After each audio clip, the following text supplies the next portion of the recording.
আমার মতে কোরআন শরীফ না জেনে, কোরআন শরীফ যারা না জেনে না বুঝে যারা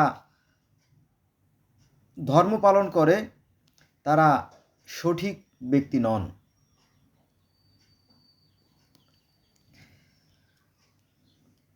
কারণ কোরআন শরীফ খুব বড় না। দেখেন এই যে কোরআন শরীফ খুবই ছোট একটা গ্রন্থ। এর মধ্যে আছে অর্ধেকটা আরবি, তারপরে আছে বিভিন্ন ডিজাইন, আর যে সামান্য অংশ বাংলা। আমার মনে হয় মাত্র একদিনে পড়ে ফেলানো যথেষ্ট। কোরআন শরীফের যে বাংলাগুলো আছে সেগুলো মানে মাত্র একদিনে পড়ে ফেলানো সম্ভব।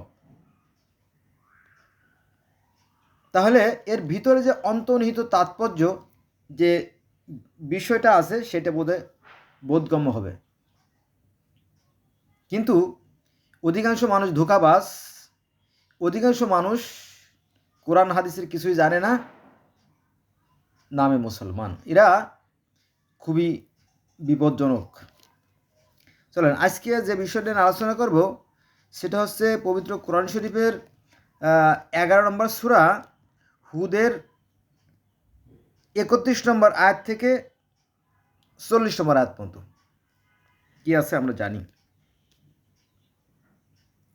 সূরা হুদ আয়াত নম্বর 31, আমি তোমাদের বলি না, আল্লাহ বলতেছেন, নবী মুহাম্মদ সাল্লাল্লাহু বলতেছেন আর কি, আমি তোমাদের বলি না আমার নিকট আল্লাহর ধন ভাণ্ডার আছে, অদৃশ্য বিষয়ে আমি অবগত, এবং আমি বলি না যে আমি ফেরেশতা। তোমাদের দৃষ্টিতে যারা হ্যায় তাদের সম্বন্ধে আমি বলি না যে আল্লাহ তাদের কল্যাণ করবেন না। আমি তোমাদের দৃষ্টিতে মানে তোমাদের দৃষ্টিতে যারা হ্যায় তাদের সম্বন্ধে আমি বলি না যে আল্লাহ তাদের কল্যাণ করবেন না। তাদের অন্তর্নিহিত বিষয়ে আল্লাহ অবগত, এরূপ বললে আমি জালিমদের অন্তর্ভুক্ত হব। সূরা হুদ আয়াত নম্বর 32, এখানে আল্লাহ বলেন, তারা বলল, হে নুহু, তুমি আমাদের সাথে অতিমাত্রায় বিতণ্ডা করছো, তাই তুমি আমাদের যার ভয় দেখাচ্ছ তা আনো যদি তুমি সত্যবাদী হও। সূরা হুদ আয়াত নম্বর 33, সে বলল, ইচ্ছে করলেই আল্লাহ তা তোমাদের কাছে আনতে পারেন এবং তোমরা তা ব্যর্থ করতে পারবে না। সূরা হুদ আয়াত নম্বর 34, আমি তোমাদের উপদেশ দিতে চাইলেও তা তোমাদের উপকারে আসবে না। যদি আল্লাহ তোমাদের বিভ্রান্ত করতে চান, তিনি তোমাদের রব এবং তারই নিকট প্রত্যাবর্তন।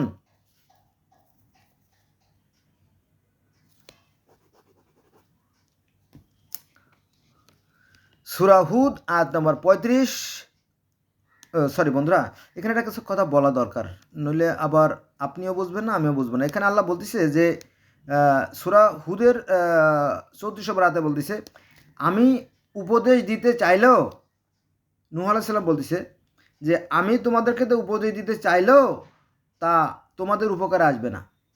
নূহ আলাইহিস সালাম তার কওমকে বলতেছে যে আমি যদি তোমাদের উপদেশ দেই তা তো তোমাদের কোনো কাজে আসবে না, যদি আল্লাহ তোমাদেরকে বিভ্রান্ত করতে চান।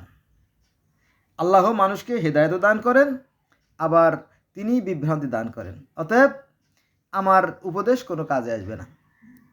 তাহলে উপদেশ যদি কাজে না আসে তাহলে দেওয়ার কি দরকার কি? একক অধিপতি সৃষ্টিকর্তা, তিনি যা ইচ্ছে তাই করবেন।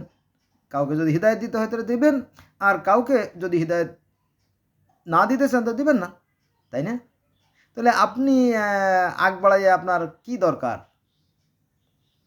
বিষয়টা জটিল, তাই না? দেখেন, নূহ আলাইহিস সালাম তার কওমকে বলতেছে যে আমি, এটা হচ্ছে সূরা হুদের 34 নম্বর আয়াতে, যে আমি তোমাদের উপদেশ দিতে চাইলেও তা তোমাদের কোনো উপকারে আসবে না। তাহলে যদি উপদেশ দিলে যদি সেটা কাজে না আসে তাহলে এত উপদেশ কে দিতে দরকার? অথচ নূহ আলাইহিস সালামের কাহিনী, মূসা আলাইহিস সালামের কাহিনী কোরআন ভরে, মানে বিশাল জায়গা জুড়ে এই নূহ আলাইহিস সালাম এবং মূসা আলাইহিস সালামের ঘটনা বর্ণিত আছে। একটু খেয়াল করার চেষ্টা করবেন। আমি আবার পড়বো, এটা বারবার পড়বো আপনাদের কাছে। আল্লাহ বলতেছে যে আমি এখানে নূহ আলাইহিস সালাম বলতেছে যে আমি তোমাদের উপদেশ দিতে চাইলেও তা তোমাদের কোনো উপকারে আসবে না। আমি যতই উপদেশ দেই, যতই তোমাদেরকে আমি ভালো পথে দেই, তত কোনো কাজে আসবে না। যদি আল্লাহ অর্থাৎ সৃষ্টিকর্তা তোমাদের বিভ্রান্তি চান, অর্থাৎ সমস্ত নিয়ন্ত্রণ শক্তি অর্থাৎ রিমোট কন্ট্রোল কার কাছে? সেই সৃষ্টিকর্তার কাছে। ঠিক আছে, কথাগুলো ঠিক আছে। তিনি তোমাদের রব এবং তারই নিকট তোমরা প্রত্যাবর্তন করবে। হ্যাঁ, তাই তো। আমরা এই পৃথিবীতে ছিলাম না কেউ, তিনি আমাদেরকে পাঠিয়েছেন এবং তিনি আমাদেরকে নিয়ন্ত্রণ করতেছেন। হ্যাঁ, এবং তিনি আমাদের মৃত্যু ঘটাবেন, আমরা আবার তার কাছে চলে যাব, তারপরে ভালো আর মন্দের বিচার হবে, তাই না? তাহলে এখানে যদি কেউ উপদেশ শোনে শুনলো, আর যদি কেউ উপদেশ না মানে তাহলে না শুনলো, সেটা তো, তাই না, তার ব্যাপার। যে যেমন কর্ম করবে সেগুলো ফল পাবে, তাই না?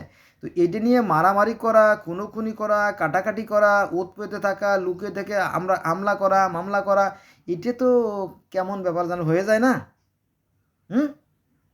বিষয়টা কেমন জানি হয়ে যায়, তাই না? এতগুলো আমি কেন করতে যাব?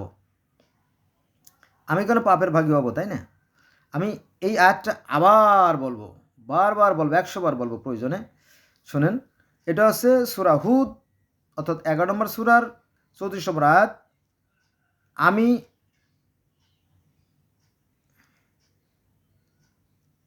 যাক, বারবার বলবো না। সূরা হুদের 25 নম্বর আয়াতে চলে যাই। তারা কি বলে, সূরা হুদ আয়াত 25, তারা কি বলে যে সে রচনা করেছে? বলো, আমি যদি এ রচনা করে থাকি তবে অপরাধ আমারই, তোমরা যে অপরাধ করছো তা থেকে আমি মুক্ত। সূরা হুদ আয়াত নম্বর 36।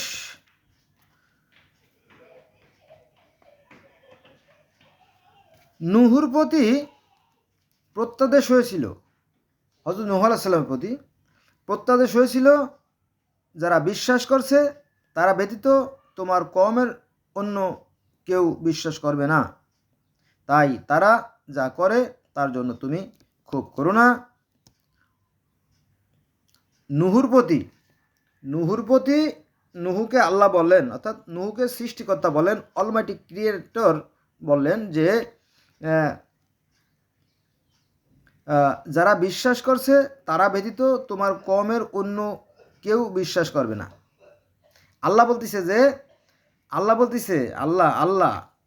বলতেছে, ঈশ্বর, গড, লর্ড যিনি, তিনি বলতেছে নূহকে বলতেছে, নূহুর প্রতি প্রত্যাদেশ হয়েছিল যে যারা বিশ্বাস করছে, অর্থাৎ তোমার যে পরিবারবর্গ, তারা ব্যতীত তোমার কওমের অন্য কেউ বিশ্বাস করবে না। কার কথা? আল্লাহর কথা। তবে সবই আল্লাহর ইচ্ছে। আল্লাহ তাদেরকে হিদায়াত দেন নাই, এইটা আসল কথা। তো এই আসল কথাটা বলতে এত সময় লাগে কেন বাবা, তাই না? তাই তারা যা করে তার জন্য তুমি ক্ষোভ করো না। আজ থেকে প্রায় 40 বছর আগে বা 45 বছর হইতে পারে, একটা গল্প মনে পড়ে গেল। গ্রামের ঘরগুলো তো ফাঁকা ফাঁকা থাকে, একটা দুটোর বেশি বাড়ি থাকে না, অল্প দু একটা ফ্যামিলি থাকে। তো ওই আমার এক কাকির ওই ঢেকি ঘরে ঢেকি দিয়ে চাল বাঁধতেছে। চাউল তৈরি করা হয়ে গেছে। এখন ওই হাঁড়ির ভিতরে 5টা টাকা ছিল। 5 টাকা মানে এই সময়ের 1000 টাকার সমান, মনে করে যে এই সময়কার 1000 টাকার সমান, বেশ দামি টাকা 5 টাকা। তো ওই 5টা টাকা ওই চাউলের হাঁড়ির মধ্যে ছিল। অনেকে আবার ওই পাউডারের যে কৌটা তার মধ্যেও রাখে, দেখছি এরকম টাকা, খুব যত্ন করতো টাকা সে সময়। তো ওই 5 টাকা খুঁজে পাওয়া যাচ্ছে না। 5 টাকা গেল কই, লোক তো বেশি নাই। যিনি ঢেকি পাড়ান তিনি, আর যিনি ওই চাউলগুলো ঠেলে ঢেকির ফাড়ের মধ্যে দেন তিনি, 2 জন। আর আশেপাশে দুই একজন আমরা। তো টাকাটা খুঁজে পাওয়া যাচ্ছে না। তো আমারই আপন চাচাতো বোন, ওর নাম হচ্ছে হেনা। সে বড় হয়ে গেছে, বিয়ে শাদী হয়েছে, তার কয়েকটা ছেলে মেয়ে হয়েছে, তারাও হয়ে গেছে। যাক, তো ছোট্টবেলার কথা, তার বয়স কত হবে, 5-6 বছর এরকম তো হবে আর কি, আনুমানিক। আমারও বয়স কাছাকাছি। তো তার বগলের তলে ওই 5টা টাকা নিয়ে লুকায় রাখছে, বগলের তলে দিয়ে এভাবে দাঁড়ায় রয়েছে, পাশেই দাঁড়ায় রয়েছে, একদম পাশে, ওই ঘরের ভিতরে। বা তো টাকা খুঁজে খুঁজে পায় না। আর ও কিন্তু এইভাবে এইভাবে রয়েছে, তো হাতটা এইভাবে সোজা না করে, আলগা না করে এইভাবে চাপাই দিয়ে রাখছে। তুই হাত চাপে রাখছিস কে? হ্যাঁ, হাতটা উঁচু করছে, জব করে টাকাটা পড়ছে, বুঝছেন? তো এই হলো বিষয়। তো 36 নম্বর আয়াত, খুদে 36 আয়াত, এখানে আল্লাহ পাক নুহুকে বলতেছে, নুহুর প্রতি প্রত্যাদেশ হয়েছিল। কি প্রত্যাদেশ হয়েছিল? যারা বিশ্বাস করছে তারা ব্যতীত তোমার কওমের অন্য কেউ বিশ্বাস করবে না। ওই যে নূহ আলাইহিস সালামের পরিবারবর্গই শুধু হেদায়েত লাভ করলো, আর বাকিরা ধ্বংস হয়ে গেল, সেই কথা বলা হয়েছে। তাই তারা যা করছে তার জন্য তুমি ক্ষোভ করো না। বন্ধুরা, এখানে একটা বিষয় বলা দরকার, যেহেতু আমি এই জগতের বহু ধর্মের একজন ছাত্র, এই হিসেবে আমার কিছু কথা বলা দরকার। এই যে নুহুর বন্যার কাহিনী, এটা আছে আজ থেকে হাজার হাজার বছর আগের, যে পৃথিবীর প্রথম লিখিত গ্রন্থ গিলগামেশ, সেই গিলগামেশের কাব্যে সেই মহাপ্লাবনের কথা বলা আছে, যে সেই মহাপ্লাবন থেকে একটা মাত্র পরিবার নিরাপত্তা লাভ করেছিল, সে হচ্ছে পুতনা পিস্তিমের পরিবার, বুঝছেন? তারপরে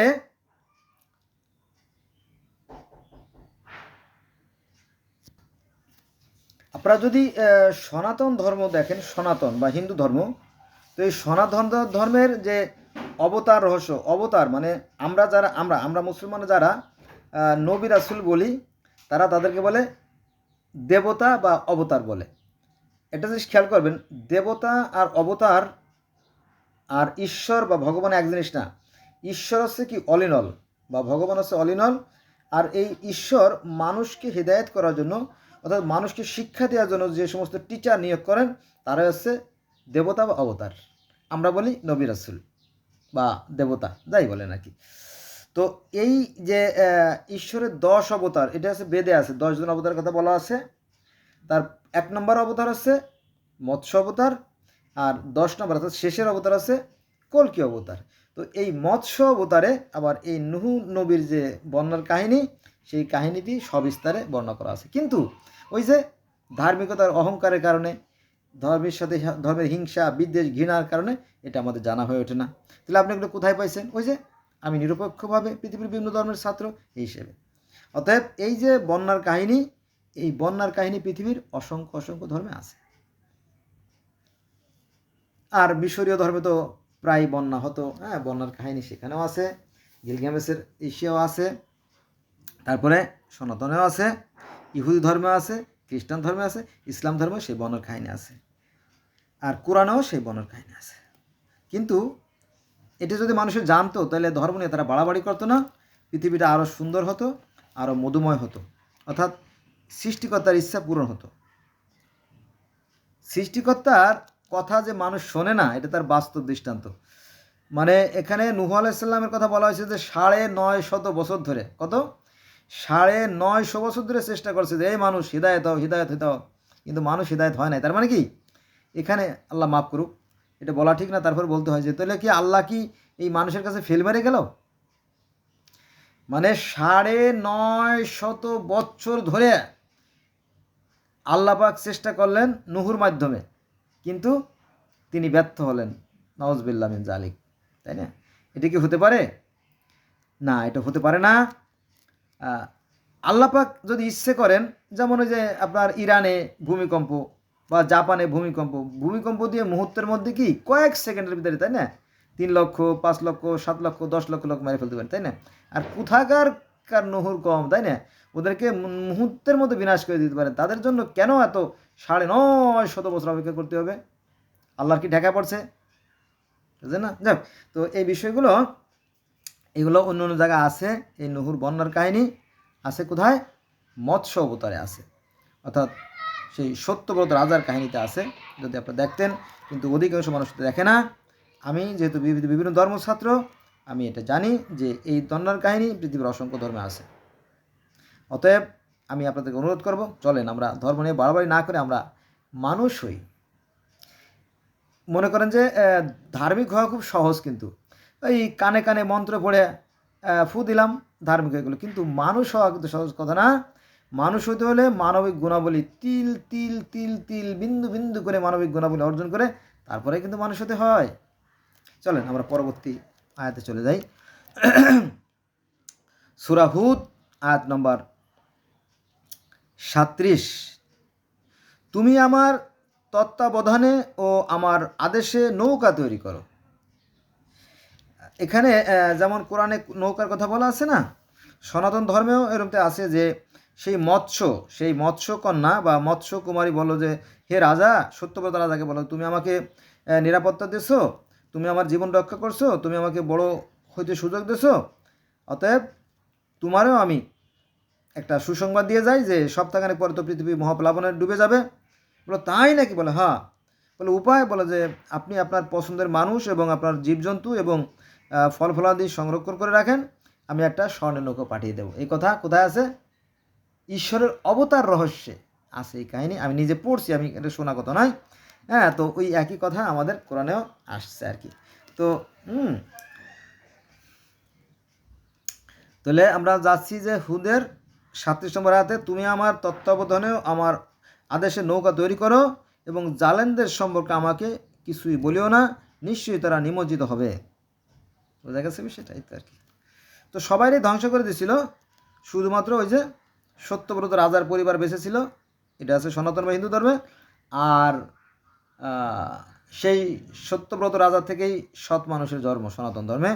আর সেই গিলগামেশের মহাকাব্যে পুতনাপিস্তিমের পরিবার বেঁচে ছিল, যেখানে ওই গিলগামেশ গ্রন্থের যে নায়ক গিলগামেশ, তিনি অমরত্ব লাভের জন্য পুতনাপিস্তিমের কাছে গেছিল এবং পুতনাপিস্তিম তাকে অমরত্ব লাভের জন্য এক প্রকার গাছ দিয়েছিল জীবনলতা, কিন্তু পথের মধ্যে সাপে সেই জীবনলতা খেয়ে ফেলে, ফলে আর গিলগামেশের অমরত্ব লাভ করা সম্ভব হয়েছিল না। এরকম কাহিনী আছে গিলগামেশের গ্রন্থে আর কি, যদি আপনারা দেখতেন। তো এই কাহিনী অনেক ধর্মে আছে, যদি আপনারা জানতেন। আচ্ছা, এবার আসেন আমরা সূরা হুদের 38 নম্বরে যাব।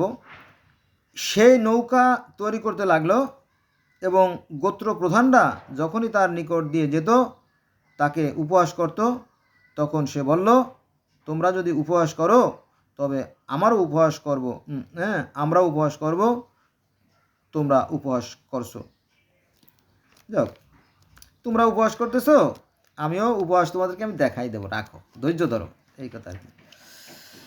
আচ্ছা, সূরা হুদ আয়াত নম্বর 39, এখানে বলা হয়েছে, এবং তোমরা অচিরেই জানতে পারবে। ওই যে যারা উপহাস করতেছিল, ঠাট্টা বিদ্রুপ হয়, জীবনে কোনোদিন শুনিনি বন্যার কথা, আর নুহু বড় নৌকো বানাচ্ছে, হ্যাঁ, এই হাসি ঠাট্টামাটা সেই প্রসঙ্গে এই আয়াত। এটা হচ্ছে আপনার হুদের 39 নম্বর আয়াত।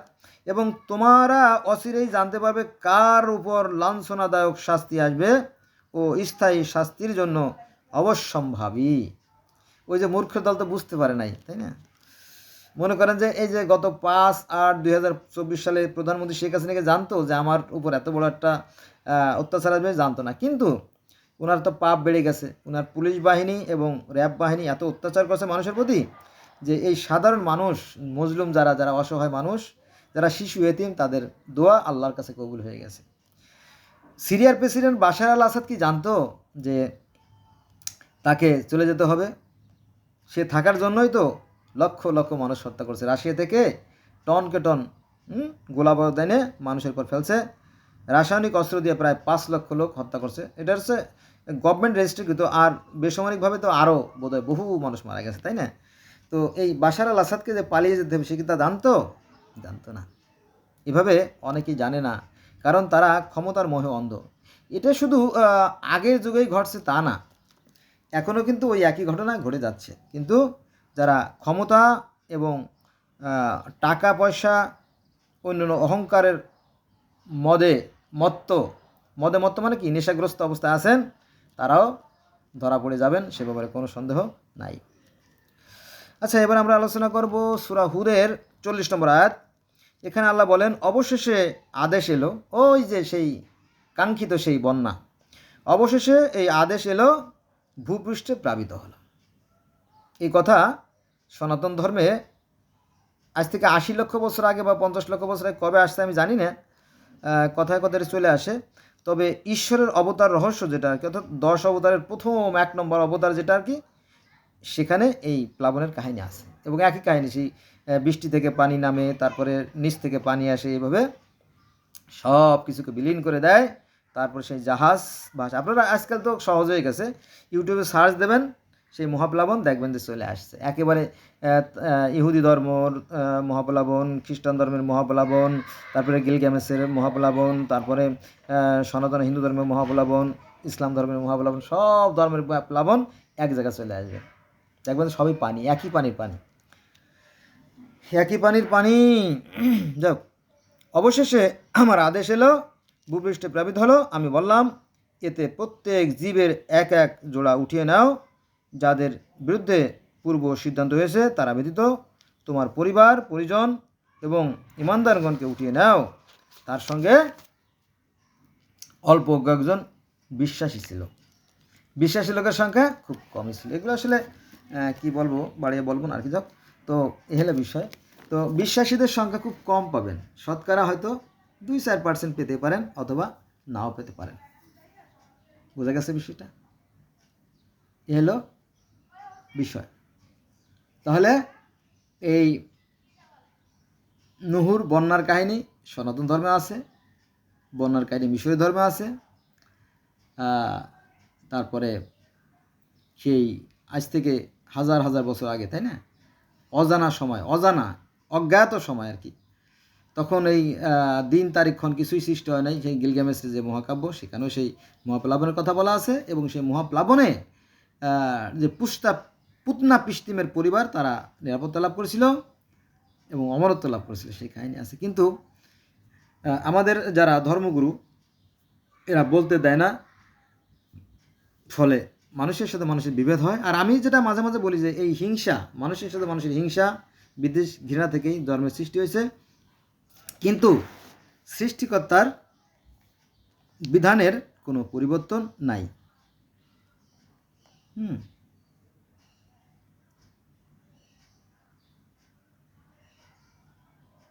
তো বন্ধুরা, আজকে এই বই রইল, ভালো থাকবেন, আমার সাথে থাকবেন, আল্লাহ হাফেজ।